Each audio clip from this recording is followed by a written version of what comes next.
I'm Sandy Franks, and you're watching Taipan Financial News, the first internet-based financial news show. Listen closely, folks. Do you hear that slight buzz coming from Wall Street? I'm talking about the buzz related to the economy. Oil prices sank by more than $2 a barrel to settle near a 6-month low. Then there's Tuesday's release of the Consumer Confidence Index, which rebounded to 104.5 from the August 100.2 number. And consumers couldn't be more giddy over the $2.38 price at the pump. Yet, even with these small bits of glory, some analysts worry about a possible slowdown in the economy. You're probably wondering where the opportunity for sizable gains might lie. In today's program, we ask one simple question: where is the money? My guests today include 3 very well-experienced analysts who have a combined 30-plus years making sense of the market, but more importantly, helping investors like you profit. On deck with me now is Steve Lord, editor of Trend Investor, a monthly service that clues readers in on trends that lead to long-term profits. Welcome, Steve. Thank you.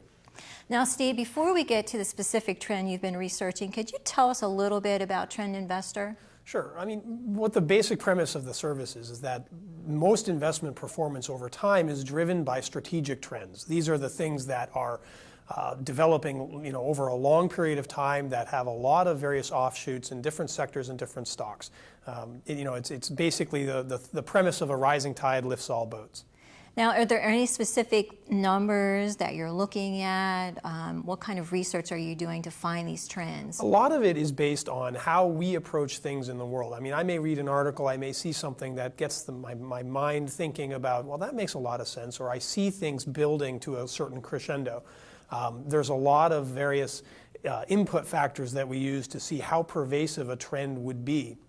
And we like to focus on trends that will touch many different types of companies as the trend develops. There's a huge difference between a strategic trend and what we call a flash in the pan that may be a 1 or 2 year type of opportunity. We follow those as well, but they're not as pervasive and they're not as strategic in scope. So how good are you at spotting these trends? In other words, what is your track record? Can you give us an example? Well, sure. I mean, I obviously think we're pretty good at it. We picked up on Apple at 15. We picked up on Armor Holdings at low single digits before the whole bolt-on armor thing came up in Iraq. We picked up on the oil and energy sector 2 years ago before it really started getting into the mainstream press. Maverick Tube, for instance, is one we bought and doubled our investors' money in about a year. So we're pretty good at determining not only where the trends lie, but which stocks will best play that trend at any given point in its development. Of course, because not every stock plays every trend through its entirety. It changes as the stock develops and as the trend develops. Okay, now that we're talking about stocks, let's get to the specifics. What trend do you see developing into a huge profit opportunity for our viewers? Okay, I mean, bar none, the single biggest strategic trend facing investors right now is diabetes. It is a locomotive heading straight down the tracks.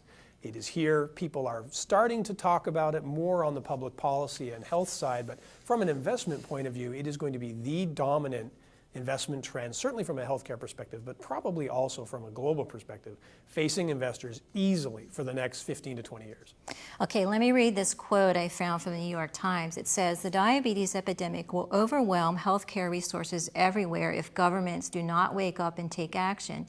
Now, Steve, my question is this. Do you think that the government's going to take action, or do you see this as an epidemic that we're going to have to look to the private companies to help spearhead? Oh, absolutely. The private companies are going to be the ones that innovate us out of this fix. The government side will probably try to legislate our way out of it in terms of banning trans fats like New York is trying to do right now. Things like that cut down on obesity, lifestyle changes, and that sort of thing. The private sector, specifically the major pharmaceuticals, not as much the biotechs, but the major pharmaceutical companies will be the ones that innovate their way out of this mess. So you mentioned biotechs. Why are you negative on biotechs? Well, I think from an investment perspective, biotechs they have an interesting characteristic. They share the promise of massive return if their compound happens to work. But they also have massive risk because most of the time, biotechs are profitless, they burn cash at an enormous rate, and they're very dependent on the FDA approval process, which is long, torturous, very expensive. I mean, I think it's 1 out of every 7,000 compounds ever reaches the shelf, and it can cost upwards of $1 billion to get it there. So, biotechs, they get a lot of press when things go right, But you don't see the wreckage as much on CNBC when if a compound fails in phase 3, for instance. But isn't it where the biotechs typically where we're going to see those huge home run gains come from? Sure, you will see the home run gains, and that's why one of the best ways to do this is going to be finding the major pharmaceutical firms that partner with the biotechs in order to really leverage that kind of home run potential without the kind of risk where all of your eggs are in one basket and the basket's sitting on the corner of a shelf about to tip over. Okay, so we know that diabetes is going to be a huge problem to deal with, and you've been researching it, so obviously you have some companies in mind, or a company. Can you just give us an idea of where you think someone should be invested to get ahead of this trend? Sure. I mean, there's one major pharmaceutical firm that really encompasses not only the potential of addressing this major problem, but also provides investors an ability to sleep at night. This is a company that has gone out and really been on the forefront of treating diabetes from their early 20s, as a matter of fact. They have a significant portion of their businesses derived from diabetes treatments. And they've also reached out to the biotech sector because of their position in treating diabetes already. They're the partner of choice for all of these smaller biotech firms that need this company's deep pockets and expertise in maneuvering through the FDA and things like that. So this company's gone out and made joint ventures with probably the most promising compound-oriented biotech firms that are in the world today. One in particular, as a matter of fact, figured out a way that to synthesize a protein that's found in a lizard that allows that lizard to really only eat 6 times a year. And this protein regulates the sugar content in this lizard's blood. They figured out a way to synthesize it, which is wonderful, but they don't really have the resources to move it toward FDA approval. This is the biotech company. This is the biotech, right. Okay. So this major pharmaceutical company goes to them. Actually, I think it was the other way around. The pharmaceutical company was approached by this firm, said, let's make a joint venture. We have the compound, you have the expertise and the money. Now this firm, the major pharmaceutical, has its fingers in the pie, so to speak, for probably one of the most innovative diabetes treatments to come around in 20 years. And they've replicated that in 3 or 4 other instances. Okay, this is a pretty clever way of what you're suggesting, as opposed to the typical way investors would get into biotechs directly investing into them.